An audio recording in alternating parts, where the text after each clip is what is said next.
Hi,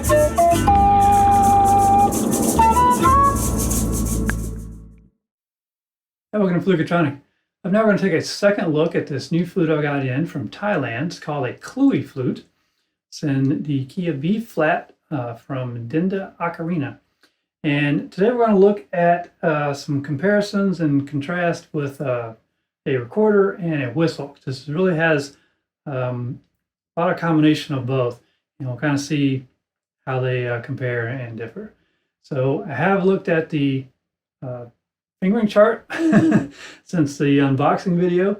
So let's see if we can get a little bit better sound sample and give you a better idea of the some of the note range and possibilities. Okay, first octave.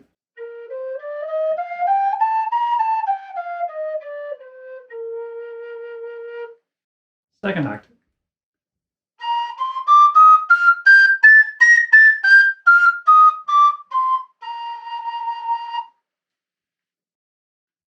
Chromatics.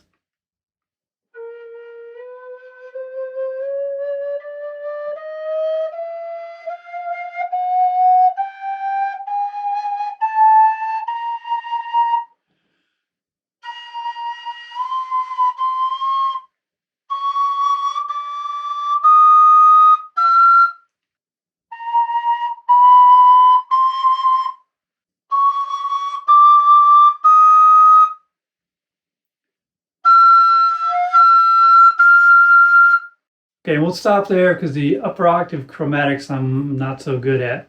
But as you can see in the diatonic notes, it's very easy to get full 2 octaves. You do get quite a bit of pressure on the top end there, but not unlike some whistles. So let's look at some differences here. Now, as we saw last time, there are 7 holes on the front, whereas whistle you only get 6. And you get a thumb hole on the back, much like recorder.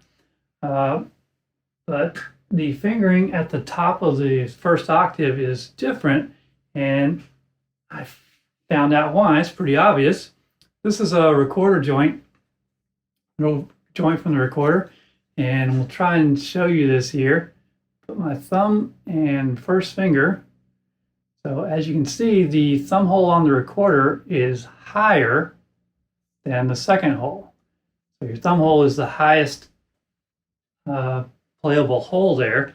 On the Khlui, that's not true. So here's the top on the front, and here's the thumb hole. So the thumb hole is actually lower, and that's what gives you a little bit different fingering there around the top of the scale. So I'll give you an image of the fingering chart if that helps with any decision making or whatever. All right, so yeah, so that's why you get you go from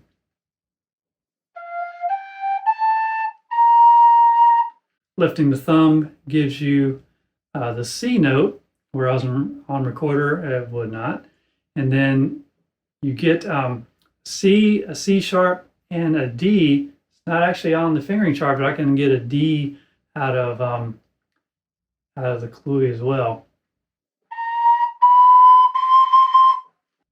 Another thing that's not on the fingering chart, I can get a high E flat, basically by leaving that ring finger open. So play the D, E, play the E, skip the D hole, and put the pinky hole on, and you'll get that E flat note.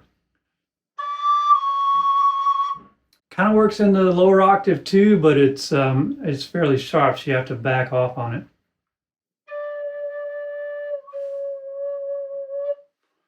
So you're probably better off doing the half hole on the lower octave. Does half hole pretty well there, and I don't know if you caught when I was playing the chromatics, the in-between notes work pretty much like recorder.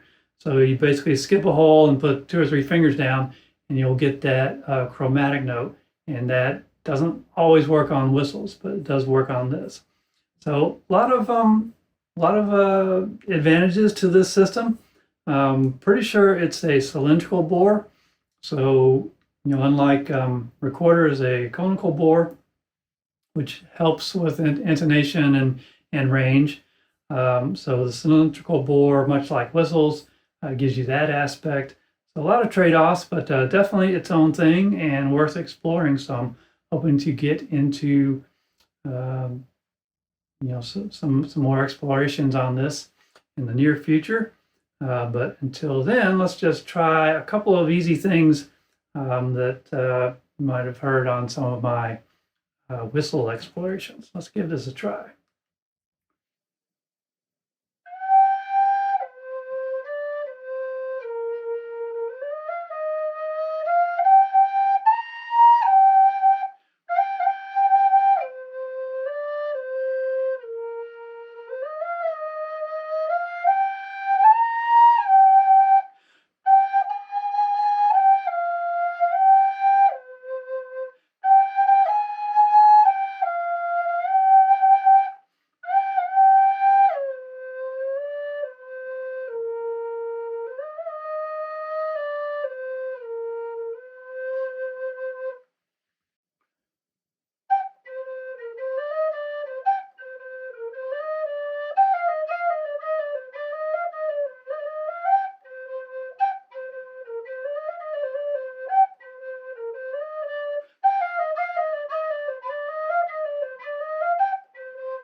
Okay, fumbling a little bit because that song is under my whistle fingers. So there you go. All right, I think that's all for today, and more later.